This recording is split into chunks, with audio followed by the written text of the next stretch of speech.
अली इस जंग आलूद लोहे के बक्स को उठाता है जो उसे बेनाम कब्र से मिला है।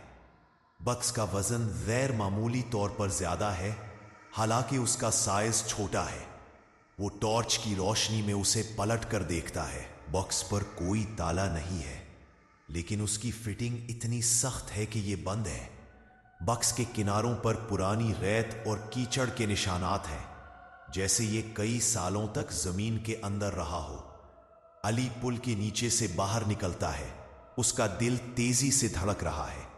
वो जानता है कि ये बक्स ही उसके बाप के गुमशुदा राज और उस औरत की रूह के दरमियान ताल्लुक की कुंजी है। जमील ट्रक के कैबिन में बैठा अली को देखता है और उसकी आंखें बड़ी हो जाती है। ये क्या है भाई? तुम वहां नीचे क्या कर रहे थे? चुप हो जाओ जमील, अली कहता है। बुक्स के कैबिन में आते ही सर्दी की एक शदीद लहर अंदरूनी हिस्से को अपनी लपेट में ले लेती है। डैशबोर्ड पर मौजूद नीला फूल मुरझाकर स्याह होने लगता है, जैसे उसकी तवानाई खत्म हो गई हो। इसे बाहर फेंको, खुदा के लिए बाहर फेंको, इसमें मौत की बू है। जमील बेकाबू होकर चिल्लाता है। अली जमील को एक जोरदार झटका देता है। ये मेरे बाप की आखिरी चीज है जमील, ये मुझे सच तक पहुंचाएगा। अली बक्स को खोलने की हर मुमकिन कोशिश करता है। वो उसे ट्रक के टूल बॉक्स से चोट लगाता है, छरी से उसके किनारे खोलने की कोशिश करता है, लेकिन बक्स तस से मस नहीं होता। ये एक गैर फितरी सख्ती से बंद है। ये ऐसे नहीं खुलेगा अली, जमील घबरा कर कहता है। ये कोई आम बक्स नहीं है। तो फिर कैसे खुलेगा? अली गुस्से और मायूसी से चिल्लाता है। जमील कहता है, शायद ये ताले से नहीं बल्कि लफ्जों से खुलेगा। शायद ये किसी वादे, किसी एतराफ या किसी गुनाह के खुलने का इंतजार कर रहा हो। अचानक अली को ट्रक की पिछली बॉडी से 3 धीमी मुसलसल दस्तकें सुनाई देती हैं। टिक टिक टिक। ये आवाजें ऐसी हैं जैसे किसी अंदर बंद शख्स के हाथों की दस्तक हो। अली और जमील दोनों जम कर रह जाते हैं। जमील की आंखों से आंसू निकल आते हैं। ये वो औरत है, वो हमें बता रही है कि वो हमारे साथ बंद है। अली फौरन ट्रक से नीचे उतरता है और पिछली बॉडी के करीब जाता है। कौन है? वो गरज कर पूछता है। तुम क्या चाहती हो? कोई जवाब नहीं आता, सिर्फ गहरी सुनसान खामोशी। जमील जो ट्रक के अंदर से देख रहा है चीखता है, अली भाई ऊपर देखो। अली मुड़कर देखता है। ट्रक की छत पर रोशनी और साए के इम्तिजाज में उसे एक लंबा पतला साया नजर आता है। ये वही साया है जो उसने आईने में देखा था। साया फौरन गायब हो जाता है, लेकिन अली को लगता है कि उसने उसे कुछ लम्हों के लिए देखा है। अली को फिर अपने बाप की आवाज सुनाई देती है, लेकिन ये आवाज उसके सर के अंदर से आती है, जैसे जमीर की आवाज, अख्तर की आवाज। मत खोलो उसे अली, ये तुम्हारे लिए नहीं है। वो जो मैंने किया उसकी सजा सिर्फ मुझे मिलनी चाहिए थी। अली हैरान होकर अपने कानों को पकड़ता है। ये क्या हो रहा है? मेरा बाप मुझसे बात कर रहा है। अली को एहसास होता है कि ये हारर सिर्फ भूतों के बारे में नहीं है, बल्कि इसके बाप के इखलाकी बोझ के बारे में है जो अब उसे विरासत में मिला है। अली वापस कैबिन में आता है और बिक्स को गोद में रखकर गहराई से सोचता है। वो जानता है कि ये बिक्स किसी ऐसे गुनाह का सबूत रखता है जिसमें इसका बाप शामिल था, और अब वो रूह इंसाफ चाहती है। वो ट्रक के हैंडल पर बंधी हुई बुजुर्ग सूफी बाबा की दी हुई टहनी को देखता है। अगरचे इसका फूल मुरझा गया है, टहनी खुद सख्त और मजबूत है। अली ने फैसला किया कि वो इस बिक्स को किसी ऐसे शख्स के पास ले जाएगा जो रूहानी कुव्वत रखता हो और इन रास्तों के राज को समझता हो। उसे बाबा दीन मोहम्मद की याद आती है। जमील, हम वापस जा रहे हैं, अली ऐलान करता है। जमील हैरान होता है। वापस? कहां? उसी रास्ते पर जहां हमें बाबा दीन मोहम्मद मिले थे, अली कहता है। वही हमें बता सकते हैं कि इस बुक्स को कैसे खोलना है और ये किस गुनाह का बोझ उठाए हुए है। अली ट्रक मोड़ता है। जैसे ही ट्रक वापस पल की तरफ रुख करता है, सड़क का माहौल फौरन मुतशद्दिद हो जाता है। तेज हवा चलना शुरू हो जाती है जो ट्रक को हिलाती है और दूर उफक पर बादल गुरजने लगते हैं। हालांकि सुबह बिल्कुल साफ थी। जमील चीखता है, सड़क नाराज हो गई है, इसे वापस नहीं मुड़ना था। अली को ट्रक के सामने सड़क पर किसी औरत के लंबे बाल दिखाई देते हैं जो तेजी से गुजरते हैं। फिर जोर से बिजली कड़कती है और एक लम्हे के लिए अली को सड़क के बीचों बीच सफेद लिबास वाली औरत की धुंधली शक्ल नजर आती है जो अपना मुंह खोले हुए चीख रही है। इसकी चीख की आवाज इतनी तेज है कि ट्रक के शीशे लरज उठते हैं। अली घबराहट में ड्राइव कर रहा है। वो जानता है कि सड़क उसे वापस नहीं जाने देगी, क्योंकि ये उस बुक्स को किसी ताकतवर शख्स के हाथ नहीं पड़ने देना चाहती। अचानक एक और बिजली कड़कती है और बुक्स खुद ब खुद थोड़ा सा खुलता है। सिर्फ एक हल्की सी दरार से सड़ी हुई रेत बाहर निकलती है और उसके साथ तेज तकलीफ दह रोना सुनाई देता है जो औरत की रूह का है। उसी वक्त अली का हाथ ट्रक के हैंडल पर बंधी हुई सूफी बाबा की टहनी को छूता है। जैसे ही वो छूता है, टहनी में एक जबरदस्त हरारत पैदा होती है और वो रोना फौरन थम जाता है। टहनी ये काम कर रही है, अली हैरत से कहता है। जमील, जल्दी से इस बुक्स को टहनी के करीब रखो। जमील शदीद खौफ में भी बुक्स को उठाता है और फौरन उसे टहनी के नीचे डैशबोर्ड पर रखता है। जैसे ही बुक्स टहनी के करीब आता है, उसमें से आने वाली सर्दी, रोना और सड़ी हुई बू मुकम्मल तौर पर रुक जाती है। बुक्स अब एक आम भारी लोहे के डब्बे की तरह लग रहा है। अली ये पूरी ताकत से गाड़ी चलाता है। उसका एक हाथ स्टीयरिंग पर है और दूसरा बक्स के करीब उसे टहनी के तहफ्फुज में रख रहा है। वो जानता है कि बाबा दीन मोहम्मद के पास पहुंचना ही तब उसकी वाहिद उम्मीद है। वक्त तकरीबन सुबह 9 बजे का है। सूरज पूरी तरह निकल आया है और धूप में सुनसान शाहराह एक बार फिर आम लग रही है, जैसे पिछली रात के तमाम खौफ एक बुरा ख्वाब हो। ट्रक राज़िक, अली को अब इसी जगह से गुजरना है जहां उसे पहली किस्त में बाबा दीन मोहम्मद मिले थे। लेकिन जैसे ही वो इस इलाके के करीब पहुंचते हैं, एक अजीब व गरीब वाकया पेश आता है।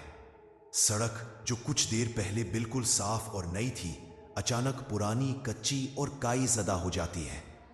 ऐसा लगता है जैसे किसी ने वक्त को पीछे कर दिया हो।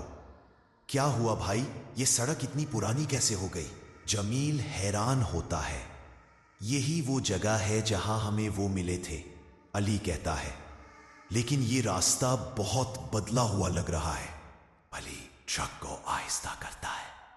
ट्रक की हेडलाइट्स के करीब सड़क का तारकोल अचानक गायब हो जाता है और उसकी जगह कीचड़ और पत्थर ले लेते हैं, जैसे ये कोई कई साल पुराना बोहला हुआ रास्ता हो। अली को ये एहसास होता है कि ये सड़क खुद उसे बाबा दीन मोहम्मद तक जाने से रोक रही है। ये फितरत का कोई अमल नहीं, बल्कि रूहानी मुज़ाहमत है। अली ट्रक रोक देता है। सड़क मुकम्मल तौर पर मिट चुकी है और आगे जाना मुश्किल है। जमील की आंखों में खौफ वापस आ जाता है। ये औरत नहीं चाहती कि हम बाबा जी तक पहुंचे। ये सड़क हमें रास्ता नहीं देगी। भाई, अली बाहर निकलता है और करीब के दरख्तों को देखता है। दरख्त भी अजीब से गैर फितरी तौर पर गुंजान है। उनकी शाखें सड़क के ऊपर झुकी हुई हैं, जैसे कोई आसमान को छुपा रहा हो। अली को दूर से धीमी आवाजें सुनाई देती है।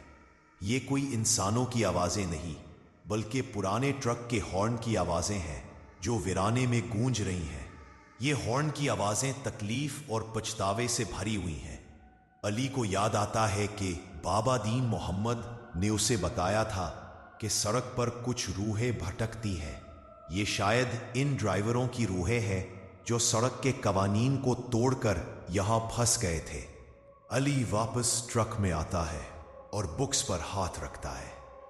जैसे ही वो बुक्स पर हाथ रखता है, उसे एक नरम ठंडा एहसास होता है और उसके कान में सूफी बाबा की गूंजती आवाज सुनाई देती है। जो ट्रक की गरज में भी साफ है। सूफी बाबा की आवाज, जिस रास्ते पर चलना चाहो चलते जाओ, लेकिन डरो मत। सच का दरवाजा हमेशा अंधेरे में खुलता है और सच्चाई को छुपाने के लिए वहम पैदा किए जाते हैं। अली समझ जाता है कि ये कच्ची सड़क, ये बदला हुआ मंजर, ये सिर्फ एक वहम इल्यूजन है जो औरत की रूह ने डराने के लिए पैदा किया है। ये सड़क असली नहीं है जमील, अली एतमाद से कहता है। ये सिर्फ हमारा डर है जो हमें रोक रहा है। अली ट्रक स्टार्ट करता है। जमील घबरा कर पूछता है, क्या कर रहे हो भाई? ट्रक फंस जाएगा। हम नहीं फंसेंगे, अली कहता है। यह वहम हमारी आंखों को धोखा दे रहा है, लेकिन ट्रक के टायरों को नहीं दे सकता। अली ट्रक को आगे बढ़ाता है। जैसे ही ट्रक कच्ची सड़क वहम पर चढ़ता है, हैरत अंगेज तौर पर टायरों के नीचे से कोई कीचड़ या मिट्टी नहीं उड़ती। ट्रक बिल्कुल आराम से चलता है, जैसे कच्ची सड़क उसके लिए मौजूद ही नहीं। जमील पीछे की तरफ झांकता है और वो देखता है कि जहां ट्रक के टायर पड़े हैं वहां सड़क बिल्कुल हमवार और काली है, जैसे ट्रक ने वहम को तोड़ दिया हो। हमने उसे तोड़ दिया, जमील हैरान होकर बड़बड़ाता है। अली जोर से मुस्कुराता है। यही है उन सुनसान रास्तों का कानून जमील। जब तक तुम डरते रहोगे वो तुम्हें रोकेंगे, जब तुम डरना छोड़ दोगे तो वो रास्ता छोड़ देंगे। वहम टूटने के बाद सड़क दोबारा साफ और हमवार हो जाती है। थोड़ी ही देर में अली और जमील उसी जगह पहुंचते हैं जहां उन्होंने बाबा दीन मोहम्मद को छोड़ा था। वहां एक पुराना रंग उड़ा हुआ ट्रक खड़ा है, बाबा दीन मोहम्मद का ट्रक। और वो बुजुर्ग एक पीपल के दरख्त के नीचे बैठे हैं, चाय पी रहे हैं, जैसे उनका वहां से कोई काम था ही नहीं। बाबा दीन मोहम्मद अली को देखकर मुस्कुराते हैं। उनकी आंखों में कोई हैरानी नहीं है। मैं जानता था कि तुम वापस आओगे बेटे, बाबा दीन मोहम्मद कहते हैं, और ये भी जानता था कि तुम तन्हा वापस नहीं आओगे। बाबा दीन मोहम्मद की नजरें फौरन बुक्स पर पड़ती है जो टहनी के नीचे रखा है। उनकी मुस्कुराहट फौरन गायब हो जाती है और उनकी आंखें गम और तकलीफ से भर जाती हैं। तुम्हारे बाप का बोझ, बाबा दीन मोहम्मद की आवाज धीमी और भारी है। तुम उसे लेकर आ गए हो, अब उसे खोलना ही होगा, लेकिन हर सवाल का जवाब बक्स के अंदर नहीं बल्कि तुम्हारे दिल के अंदर मिलेगा। अली बक्स लेकर नीचे उतरता है और बाबा दीन मोहम्मद के कदमों में रखता है। बाबा जी, ये क्या है? इस बक्स में मेरे बाप का क्या गुनाह छुपा है और इस औरत का क्या कसूर था? बाबा दीन मोहम्मद बक्स पर अपना हाथ रखते हैं। उस बक्स को खोलने के लिए सिर्फ एक चीज चाहिए अली, और वो है तुम्हारा एतराफ। बाबा दीन मोहम्मद एक बड़े बरगद के दरख्त के नीचे बैठे हैं। उनके सामने जंग आलूद लोहे का बक्स रखा है, जिस पर अब भी सूफी बाबा की टहनी पड़ी है। अली उनके सामने घुटनों के बल बैठा है, जबकि जमील खौफ के आलम में ट्रक के करीब खड़ा है। बाबा जी, आपने कहा यह बक्स एतराफ से खुलेगा। किसका एतराफ? अली की आवाज में बेचैनी है। बाबा दीन मोहम्मद गहरी सांस लेते हैं। बक्स में बेगुनाह की चीख बंद है अली, और हर चीख सिर्फ एक ही आवाज पर अपना सुकून कुर्बान करती है, सच। तुम्हारे बाप का एतराफ इस चीख को आजाद करेगा, लेकिन तुम उसके बेटे हो। तुम्हारा एतराफ इस बक्स को खोलेगा। मैंने क्या किया है? अली हैरान होता है। तुमने अपने बाप के गुनाह का राज जानने की ख्वाहिश की। तुमने इस रूह को अपने साथ लाद लिया। तुमने सड़क का सबसे बड़ा कानून तोड़ा। जो सड़क पर है उसे सड़क पर ही रहने दो। ये एतराफ करो कि तुम अपनी ख्वाहिश की सजा भुगतने को तैयार हो। बाबा दीन मोहम्मद की आंखें अली पर जमी है। अली एक गहरी तकलीफदा सांस लेता है। उसे एहसास होता है कि वो सिर्फ अपने बाप की तलाश नहीं कर रहा था, बल्कि उन सुनसान रास्तों पर अपने अंदर के खालीपन को भरने की कोशिश कर रहा था। मैं एतराफ करता हूं, علی کی آواز کانپتی ہے مگر صاف ہوتی ہے۔ میں نے صرف اپنے باپ کو نہیں ڈھونڈا، میں نے اس گناہ کو ڈھونڈا جو میرے خاندان کو کھا گیا تھا۔ میں اعتراف کرتا ہوں کہ میں نے اس عورت کی روح کو اپنے ٹرک میں جگہ دی تاکہ وہ مجھے سچ دکھا سکے۔ وہ اپنی آواز بلند کرتا ہے، میں اس گناہ کی سزا قبول کرنے کو تیار ہوں۔ بابا جی، سچائی جو بھی ہو میں بھگتوں گا۔ جیسے ہی علی یہ الفاظ کہتا ہے، بکس میں ایک زوردار آواز پیدا ہوتی ہے، کھڑاک۔ بکس کا ڈھکن کھل کر ایک طرف گر جاتا ہے، جیسے اس پر لگا ہوا مافوق الفطرت تالا ٹوٹ گیا ہو۔ ایک پرانی تہہ کی ہوئی قمیض۔ یہ وہی قمیض ہے جو علی کے والد اختر اکثر پہنا کرتے تھے۔ قمیض پر ایک کونے میں پرانا گہرا سرخ دھبا ہے جو خون کا لگتا ہے۔ ایک مڑا ہوا کاغذ کا ٹکڑا۔ کاغذ پر لکھی ہوئی تحریر مٹ چکی ہے، لیکن اوپر ایک ہی لفظ باقی ہے، شرمیلا۔ سوکھی ہوئی مہندی کی ایک مٹھی، مہندی جو پرانی ہو کر تقریباً سیاہ ہو چکی ہے، لیکن اس کی خوشبو ابھی بھی باقی ہے۔ علی لرزتے ہاتھوں سے قمیض اٹھاتا ہے۔ یہ ابو کی قمیض ہے، اور شرمیلا اس عورت کا نام تھا۔ بابا دین محمد کی آواز گونجتی ہے، وہ عورت جسے تمہارے باپ نے ان سنسان راستوں پر تنہا چھوڑ دیا تھا۔ بابا دین محمد اپنی گہری آواز میں ایک کہانی سنانا شروع کرتے ہیں جو علی کے باپ کے آخری سفر کا راز ہے۔ شرمیلا یہ ایک نئی دلہن تھی، بابا دین محمد کہتے ہیں۔ وہ اپنے گھر سے بھاگ کر اپنے محبوب کے پاس جا رہی تھی۔ اسے تمہارے باپ نے لفٹ دی تھی۔ اس کے پاس رقم اور زیورات تھے۔ تمہارا باپ اختر وہ ایک اچھا آدمی تھا، مگر ان راستوں کی لالچ اسے کھا گئی تھی۔ راستے میں ایک ویران موڑ پر اختر کے ایک ساتھی، وہ شخص جو اب ذہنی ہسپتال میں ہے، نے اسے اکسایا کہ وہ شرمیلا کو لوٹ لے۔ ان کا ارادہ صرف لوٹنے کا تھا، لیکن شرمیلا نے مزاحمت کی اور ان کے ساتھی نے غصے میں آ کر اسے مار ڈالا۔ یہ سارا خون اس کی قمیض پر پڑا تھا۔ علی کے چہرے پر خوف، صدمہ اور غصہ جھلکتا ہے۔ میرے باپ نے اسے مارا؟ نہیں، بابا دین محمد سر ہلاتے ہیں، لیکن اس نے اپنے ساتھی کو روکا نہیں اور پھر جرم چھپانے میں اس کا ساتھ دیا۔ انہوں نے شرمیلا کو اس پل کے نیچے قبرستان میں دفن کر دیا اور اس کی ساری چیزیں لے لی۔ بابا دین محمد آنکھیں بند کر لیتے ہیں۔ تمہارا باپ اس دن کے بعد بدل گیا۔ ہر رات اسے خواب میں شرمیلا کا رونا سنائی دیتا تھا۔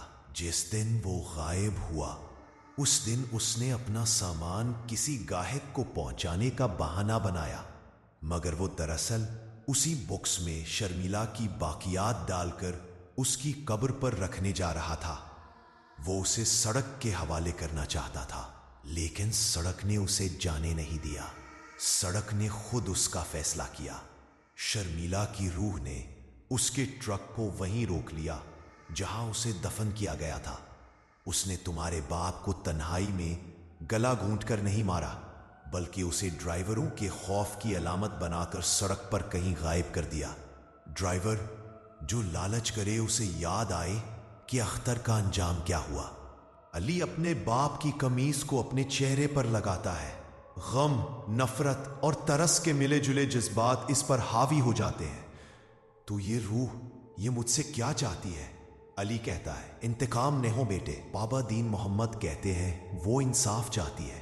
وہ چاہتی ہے کہ اس کا قصوروار ساتھی بھی انصاف کے کٹہرے میں آئے، اور وہ یہ بھی چاہتی ہے کہ تم اس کی لاش کو صحیح طرح سے دفن کرو۔ تمہارے باپ نے اسے مٹی میں تو دبا دیا، مگر عزت سے نہیں دفنایا۔ علی اٹھتا ہے، اس کے چہرے پر اب کوئی خوف نہیں، بلکہ عزم اور انصاف کی پیاس ہے۔